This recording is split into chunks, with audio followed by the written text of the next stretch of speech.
Hi, Sean. Welcome to Conscious Brainwash. We're back, bro. You're back. We're back. Episode 4. Episode 4. Episode Nice. 4, man. We're moving on a decent pace. Yeah, it's It's coming along. It's getting better. That's amazing. Yeah. So today's episode is about love. Love as a safety net. Yep. We discussed it in our intro that this is one of our favorite subjects and our favorite topic to talk about. Love.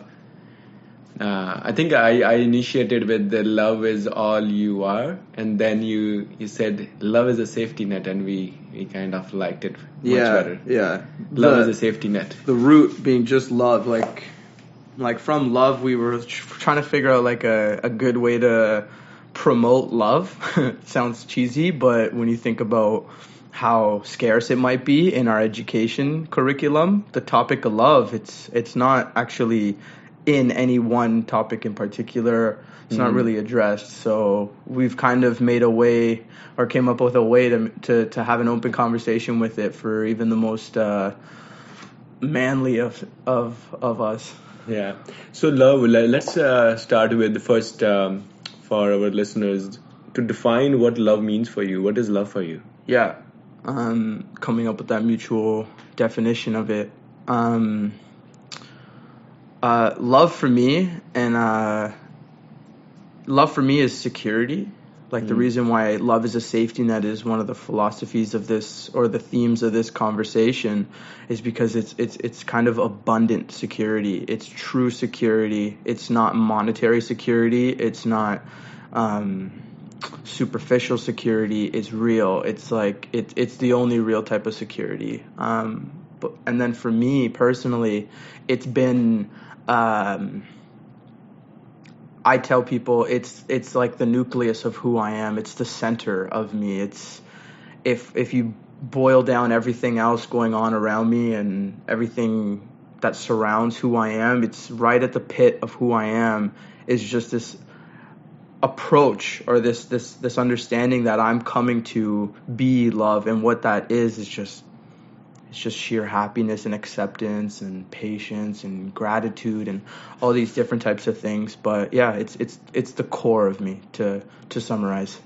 So love is happiness. Love is acceptance. Love is being in love with everything for you. So it's not necessarily because when the word love pops up, we all think it as a romanticized word, like very romantically. Love is, especially me growing up in India, for me, like I always tied love with having a partner or a girlfriend, or love, like a physical like mutation of love. Yeah. So that's pretty cool, because even for me, the definition of love is different for me now than what it used to be. Yeah. For me, love is acceptance. Yeah. Love is being okay with what you have. Love is being in harmony with everything coming your way. Love is loving everything what you have in front of you, whether it's a person, a dog, a cat, a situation, an opportunity, whatever it is. A rainy day, a sunny day, it doesn't matter. Yeah. And love doesn't mean that you have to be really like ecstatic and like going like joyfully crazy about everything going around you. It means just we accept it. We just accept it for what it is. Yeah. Sometimes we resist. We resist what's going on around us, and then we end up getting more of it because we're trying to resist it. Yeah. So for me, loving it and embracing it and being or telling yourself that's fine, this is also a part of life, is also a form of love. Yeah. Because we live in a very, one of my favorite quotes is from Einstein. The biggest choice every human being is going to make is whether to live in a hostile environment or a friendly environment. And that's a choice we all make. Yeah. And he said it like almost 80, 90 years ago. So I think that's what love is for me. Choosing to have what we want around us and how we want to see it as. You bring up a really good point. I don't know if you know this, but the Greeks have 2 words for love. Actually, they have 7. And like there was a funny picture I saw where it was like the Greeks have 7 words for love, but you think we put a lot of pressure on the one that we have. But then there was 2 I read back in the day, hedonic and eudaimonia. So hedonic is kind of the like ecstatic, euphoric love that you experience maybe if you go to a festival and you're like, what you said, like, oh my gosh, like I'm just filled with love that it's like I want to hug the random people around me, I want to dance, I want to drink, I want to, I want to express myself, like you're ecstatic. And then there's eudaimonia, where they say if you experience this form of love, you it's kind of the underlining love that you experience even during death, for example. There's not this ecstatic happiness, but there's the love that you felt for this person, and there's this calm love that is still there underlining every moment and all moments. And it doesn't need to, like, the situation is whatever it might be, whether it's amazing or horrifying, you can still find the silver lining, quote unquote, with this like kind of philosophy of eudaimonia. But the other 4 words are funny. They're like different ways of expressing your love to each other. And it was like, you think we put a little pressure on the one we got. That's very interesting. I've never heard those words before. Yeah. So good to know. Yeah. So even, if we talk about love as an acceptance, actually, I am a big fan of Sadhguru, and he talks about it, that love is acceptance. And the other side of love. Go into that. What would be like an example where like you had to accept something that maybe you didn't want to, because that's usually. I have a great example for you. So recently, a month ago, I think, all my life, I was never exposed to water, and whenever I was exposed to water, it was like for pilgrimage purposes or like holy dip in the water kind of situation. It wasn't like to have fun in a swimming pool or going to a beach and stuff like that. So I grew a big fear for water whenever I was exposed to it. So at that fear, actually, I never had to deal with it because there was very, very random or rare situation when I was exposed to it. So after I got married and I moved to Canada, I started traveling around, and there was multiple occasions I was exposed to like water, whether it was ocean, lakes, and we will live in a beautiful country with amazing lakes. I wasn't able to shout out to Canada, the best country in the world. I wasn't able to just embrace the water or just be comfortable with the water or actually feel that joy and that enjoyment I saw on other people's face, especially with my wife. Like, she's almost a champion swimmer, and I didn't know that. Yeah, she's a pretty good swimmer, and she always used to tell me, when I go in water and when I'm floating on water, it's so calm, and I always like kind of envied her, especially when she swam with the dolphins in Indian Ocean in the natural habitat. Like, the moments like that kind of, I was missing out on those moments. So long story short, I was never able to get over that fear. And the more and more I am understanding what love means to me, I got an opportunity where I was in a lake and the beautiful, like, clean blue water. It was a nice day. I saw my family jumping in, having fun, my dogs going in. And all of a sudden, it just struck me that I am so scared of water, and I'm so scared of going in the water. And what's that fear stemming out of? It's me not accepting the fact that it's okay to be in water and it's okay to let go. I was very rigid when I was going in water. Yeah, no, even I've been learning swimming for 3 years now, but I still suck. I still like panic, and I was looking water. Your legs going, turn to freaking cucumbers. Yeah, man. Like, for some reason I can't keep up. So this time I thought, what if I just go in and just let water do whatever it is going to do with me. And there are other people, they're going to save my ass if anything happens. So luckily I found a life jacket Because they love you, by the way. Yeah, I found a life jacket close by to the beach, and I wore it. It was a kid's life jacket, so it was pretty like tight on me. It made me feel a little comfortable. So when I jumped into the water, it took me like 10-15 minutes. And after that 10-15 minutes, I was in the water for probably more than 2 hours. And I was able to tread water. I was able to just float around and just go around the lake without my feet touching on the ground, which was something New.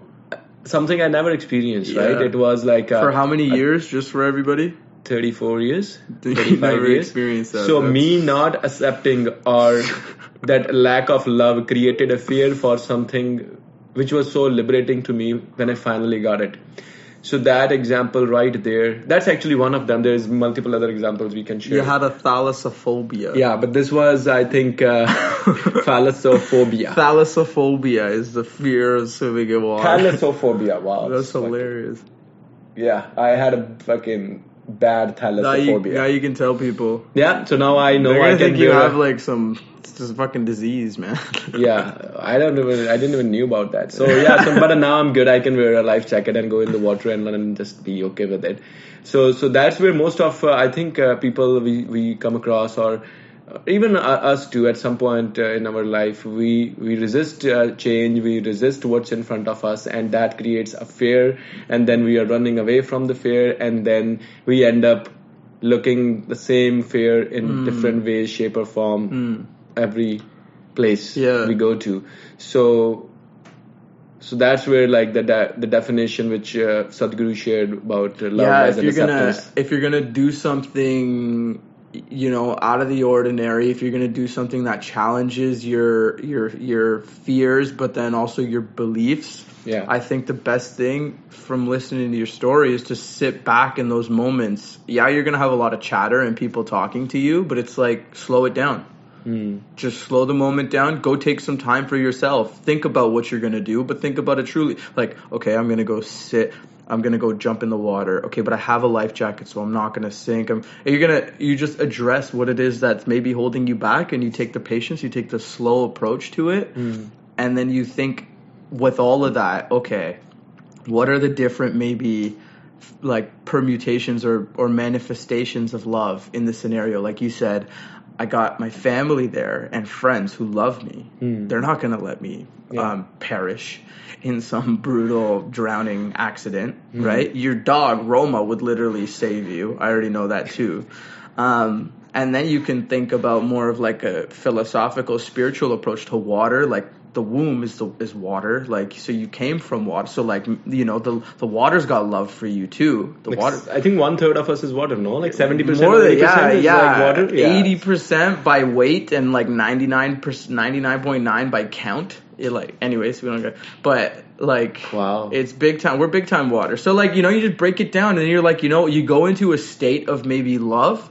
And then you just approach that thing that you're scared of, but slowly, cautiously. Maybe your foot goes in, then your hand goes in, then you're literally, and that's a quote, right? Test the waters, or that's a philosophy. Just test the waters. I'm testing the waters. I'm testing the water. And now you're jumping in the waters. Yeah. And now you're going to eventually get to a point where you can take that life jacket off and you'll be in like freaking Bora Bora jumping off of a yacht. Like, who knows where the hell you'll be and free of fear and in a state of love. Yeah, and I feel like even with personal growth, which we are focusing on with the help of this podcast and sharing stories with our listeners. Yeah, personal growth. A lot of personal growth is also accepting things which you have never accepted before. Yeah, it's like living things, or try to fall in love with things you have never done before. Right? How do you make? Whether it's workout, whether it's reading books, whether it's growing spiritually, whether it's like trying meditation, right? Whether it's networking, anything. Like if you are hitting a wall in your career, you just have to accept what's going on right now rather than resisting it. So again, long story short, all this whole episode about love is as a safety net. You can always fall back on love as a safety net. Once you're gonna love what's in front of you, the situation, or accept it, then you're gonna be able to find a way through it, and Yeah. and it's always going to act as a safety Yeah. net. It's a philosophy that if you push yourself outside of your comfort zone, you make your comfort zone bigger every time you go back to it. Yeah. Every time you go outside of it, you come back and it's a little larger. Yeah. It's a little larger. I think Trevor Blake Trevor says Blake. says something like that. But it's that notion. So how do we make being uncomfortable comfortable? And if you have these tools, that we believe in, that we have examples of, real life examples, then really what's holding you back? And this is maybe for somebody being held back, but then for those who aren't held back and those who are maybe high performers, coming back and grounding yourself, humbling yourself, slowing yourself down in the busy life is like, come back to just a simple idea of, bro, I'm just doing it for love, or this is just a state of love. Yeah. All the busy, slow it down. And yeah. Sean, well, how about you? Like, what has been give us an example where love acted as a safety net for you. Yeah, the example I use most and kind of what helped me when we were brainstorming this podcast was me dropping out of university and pitching that to my parents, why it would be appealing to drop out of university. It was a very overwhelming conversation to have, and so I needed to develop philosophies that were easy to digest. No matter who you are, there's certain principles almost that you can come back to. So security net or safety net is usually like that's what your parents are looking for, and they deem education to be the safety net.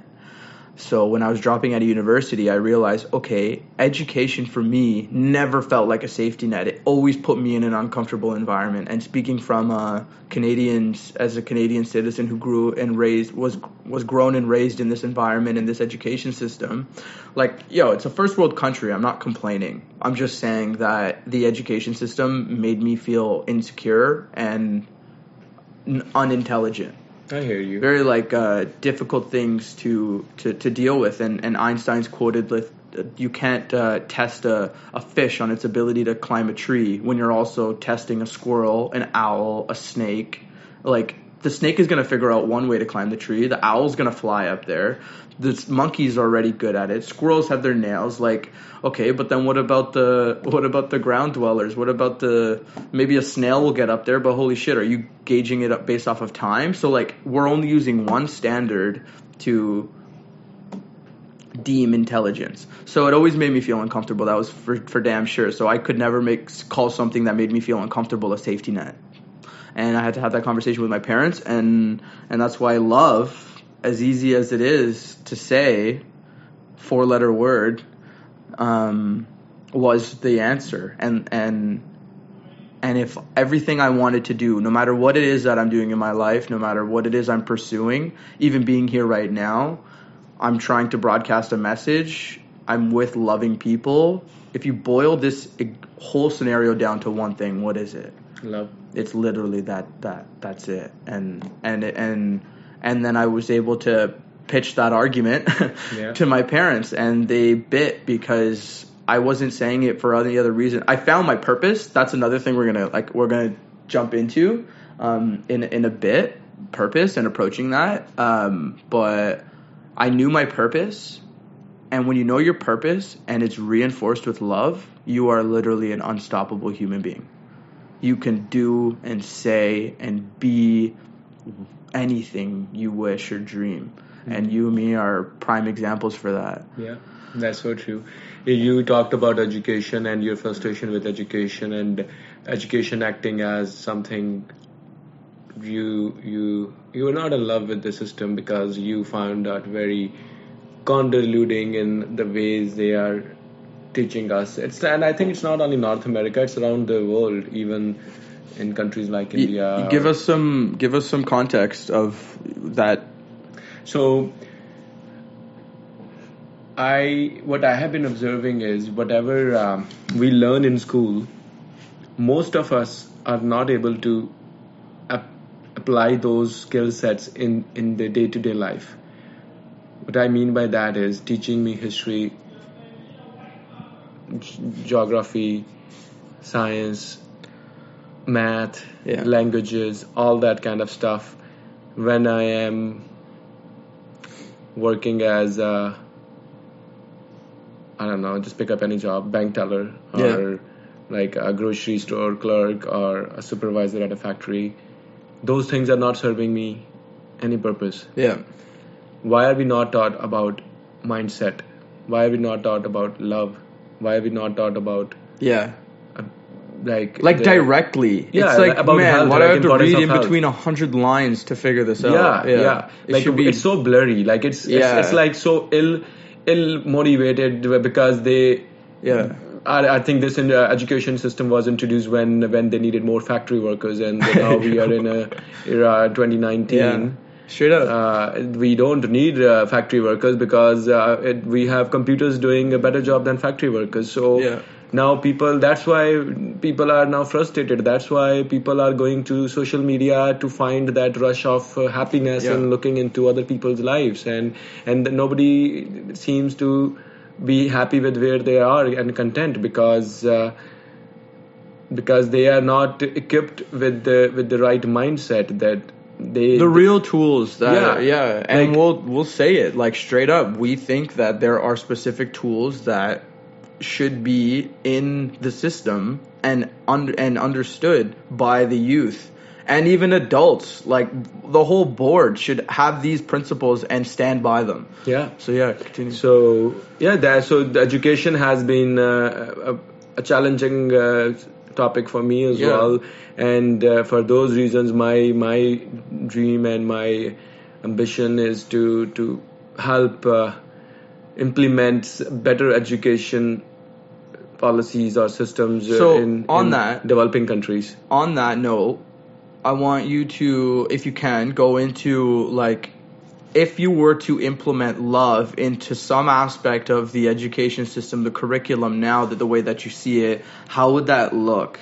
And if you have any examples, just explore that idea. If you were to go take that into the system, how would you do it? What would your approach be?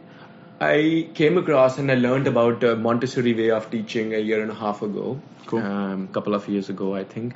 And when I started learning more about it, I found out that in Montessori way of education, they are providing the students with the different ways or different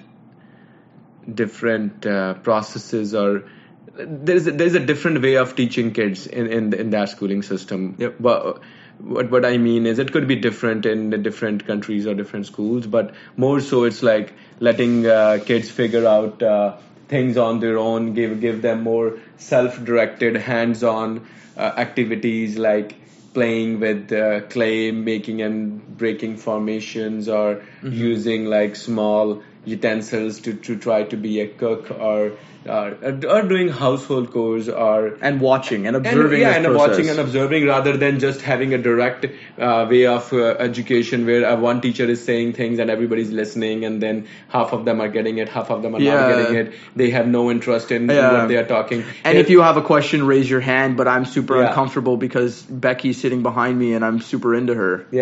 I feel like this way of education is just letting kids be in a very friendly environment, and then let them figure out what they like and what they don't like, and giving them that opportunity and that freedom to choose their own interest rather than forcing an interest on them. Especially with the current education system, there is only 3 or 4 or 5 things kids are very much like aware of, like doctors, scientists, engineers, accountants, lawyers, blah, blah, Early blah. on, man, unless you have good parents, educated, like, I wouldn't even say educated, like, aware parents to see... Conscious parents, there you go. Conscious parents, like, there's only 5 professions in the world, and otherwise there's literally a million, because if you're an entrepreneur, you can pick anything and make it a job. Actually, it's so funny. There is a book called How to Be a Conscious Parent, or Conscious Parenting, by, if I'm not wrong, Dr. Shafali. That's another thing. There's no real conversation or education about parenting, and I read this book. It's a pretty amazing book, and Dr. Shafali has also been endorsed by Oprah, and she also talks about accepting kids the way they are, rather than trying to mold them the way you want them to be. So it was pretty insightful information for me when I read that book, and I am trying to embrace this new way of dealing with kids with my son as well, right? I grew up in a very different environment, and my parents raised me in a very different manner, and so I am trying to do the things differently with my son. And go into detail about, finish the Shefali idea, but explain how observing the kid is an element of incorporating love into the system. I feel like kids are the most what's the right word? There's a Sadhguru quote about it, like don't try and teach a kid things like learn from the kid, like so I feel like kids have a universe going on in their head. Yeah, kids are a natural phenomena happening in front of us, where they are observing, they are learning, they are building into something, they are making themselves into someone, Sean, Pankaj, Tina, Tarun one day. But kids don't know at that point. They are picking up everything, they're sucking up everything, they're looking at information, they're processing information, they're thinking things so weird, there's no rules. So I have a 3-year-old, and I have seen him grow, and observing him has taught me that rather than me obstructing and stopping him to do something, and me being a part of what he's trying to do and actually helping him or collaborating with him, has a very different effect, both these situations. That's what Dr. Shefali talks about in the book Conscious Parent as well. On an average, we say no to our kids more than couple of 100,000 times by the time they are 8. Wow. So now they have already listened no more than they have listened yes. That releases a vibration and a frequency. Yeah, we say no for everything. Don't do that. No, right? So they don't know why we are saying, because those are the set of rules being given to us, and we have been giving that forward to our generations. And that's why the growth at where humans are evolving has been not at to the speed which it has been recently, because because of information, people are getting more conscious of their understanding. We are increasing the vibration of our existence. So that's where I feel like love comes as a safety net with kids in education system, where if you let them find their own path or their passion on their interest or whatever makes them happy, whatever makes them feel fulfilled. It might not be the most paying job. That's money right there. Pay attention to what this guy's saying. So it's not about what job. Fulfillment. What defines fulfillment? That's a huge question. What defines being fulfilled? Because that is completely 100% different, person to person. It's as different as your fingerprint. I think for me, fulfillment is when you don't have track of time, when you are doing something and you just lose the track of time, and you enjoy it so much that you are not worried about eating food, having a sleep, or getting paid, or somebody watching you or somebody not watching you. You don't care about any of those things. I know people that could walk down the street and smell a flower, just look at the flower, and that 30 seconds of looking at the flower to them feels like 30 minutes. They feel like they're in a state of fulfillment, and maybe they're looking at their own flowers, maybe they're looking at somebody else's, but that brings up again a philosophy of sow the seeds and watch them grow. I think we as a society, as most of humans, we go towards money trying to find fulfillment, but it's actually the other way around. You go towards fulfillment and money is actually going to fill up. No, but look about this. What about you go towards love and fulfillment comes to you? And then money will follow too. But it's like that love, it creates the frequency of attraction for the law of attraction. And if you emulate that frequency and you start to change your frequency, this is Joe Dispenza. I've been listening to him like crazy. But he talks about changing your core vibration, and once you do that and operate consciously from a standpoint, but then you subconsciously, and then your heart rates, your vibrations, your theta waves, your beta waves, your alpha, whatever brain waves you got going on, it's exactly what you're saying, and then that way you can attract those feelings of fulfillment, and you're like, holy shit, all I did was chase love. Back in the day, like Marcus Aurelius and like Alexander the Great, those types of days, he was 13 years old where he graduated and then went on his conquest to take over 13 years old.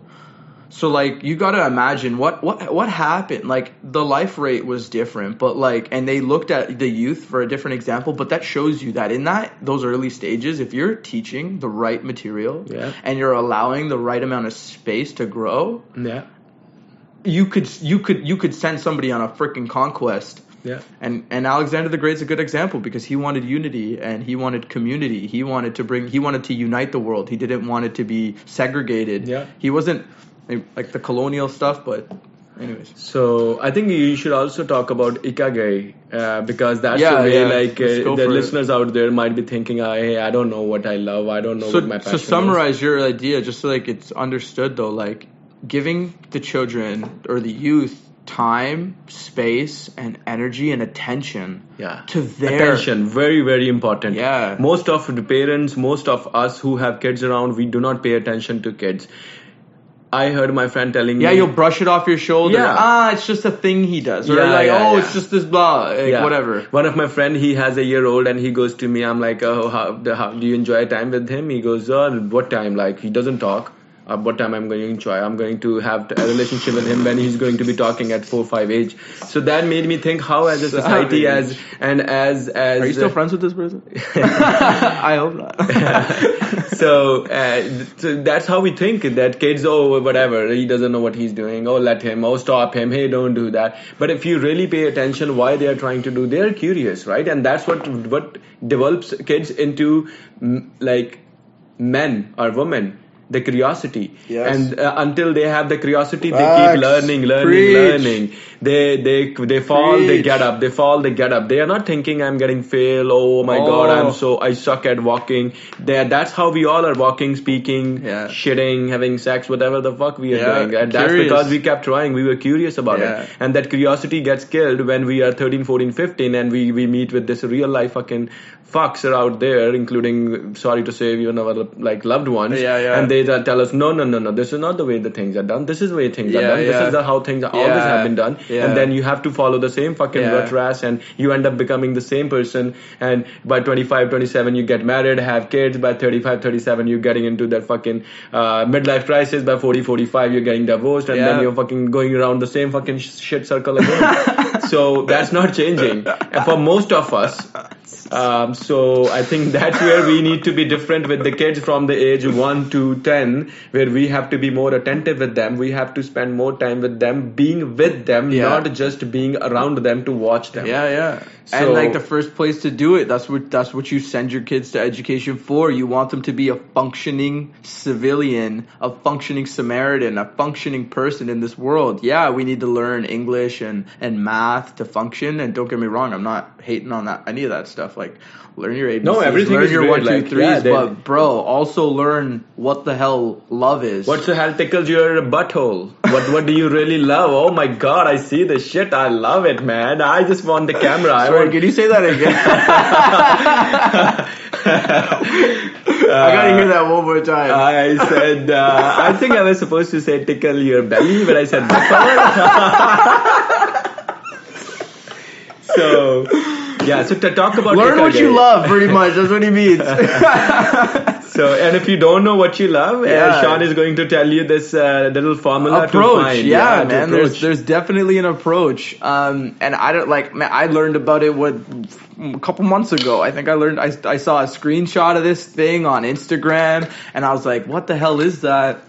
And in the center of this image, there was just a star. It didn't give the secret. And I'm like, you know what? People are out there. They want to help you, but they don't give it to you right away. Or maybe the universe doesn't give it to you right away. Everything shows up when it needs to show up. When you're ready. When you're ready, it's going to show up. Yeah. when you're ready for the teacher shows up. Yes. And so there's this thing called the Ikigai. I recommend everybody go check it out. Hopefully, like for the people watching, we can like get it like a visual. Yeah, we'll edit this video and we'll put a visual on the left. Yeah, so the Ikigai is it's a symbol that allows you to discover what your purpose is in life.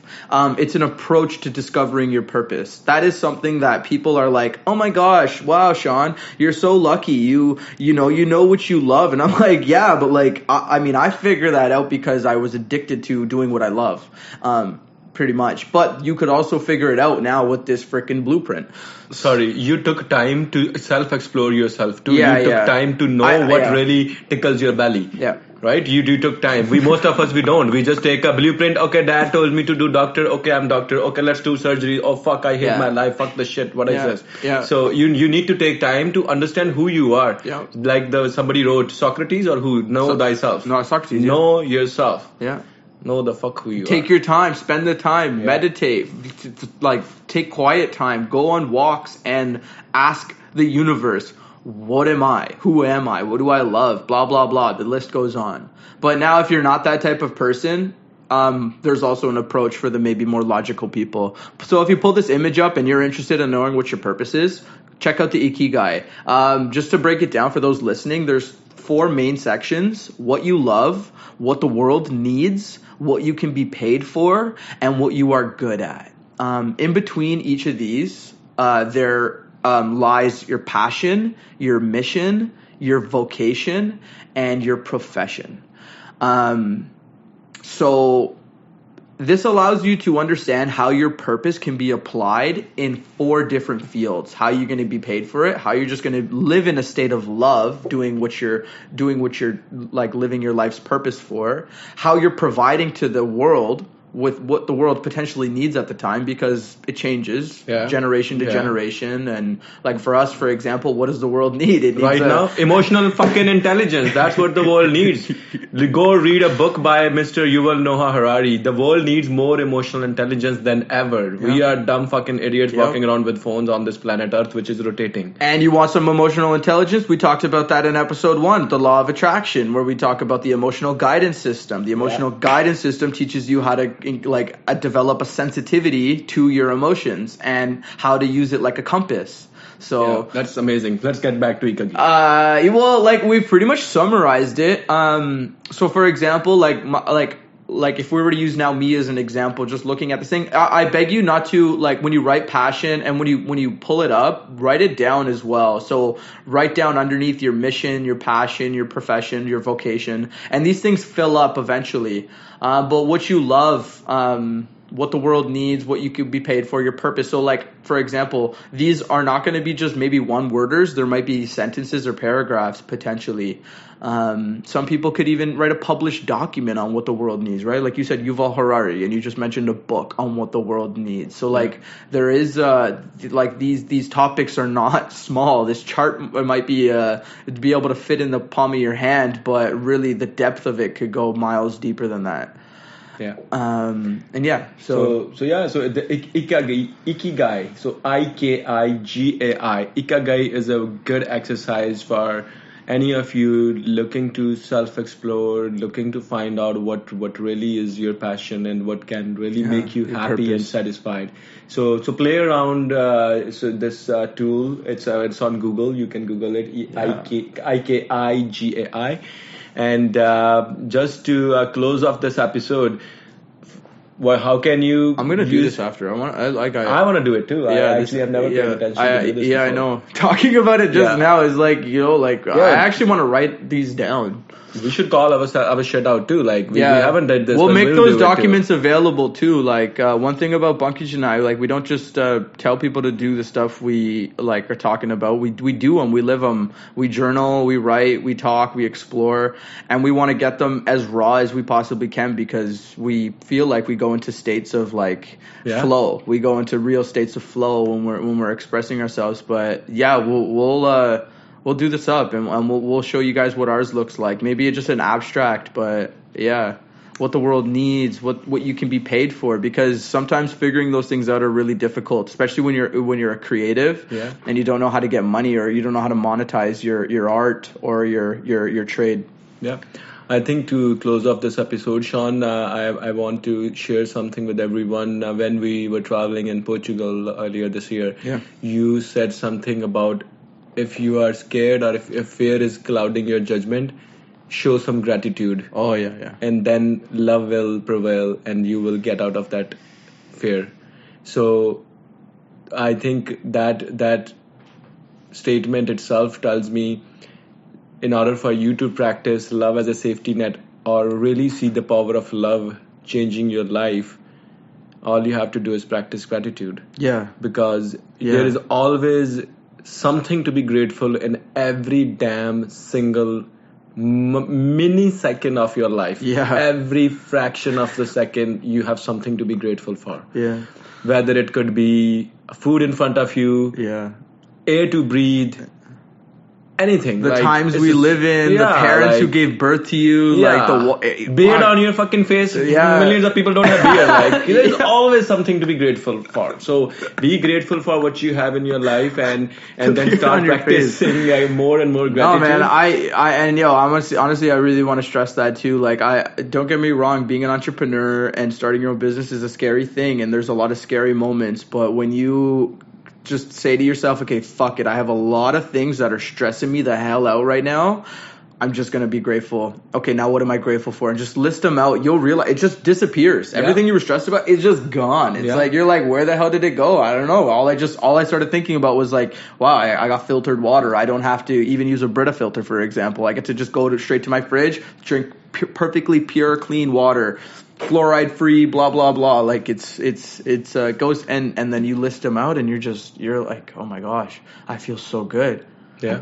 But exploring, just as much as you want to explore love, like you were saying, also explore fear, because that is the thing that holds you from living in that state of love. Yeah. So explore it, know it. It's amazing. And another thing, Sadhguru, when I went and attended his workshop. Do you want to tell people what workshop that was? It's called Inner Engineering. Any of you is interested? It's a pretty amazing 3-day workshop. I think it's a 4-day. How many friends did you make from that? I ended up making like lifelong, maybe 3 people, lifelong friends. 3 people that are lifelong friends. That is a difficult thing. One of them actually is going to be ride or die friend. Yeah.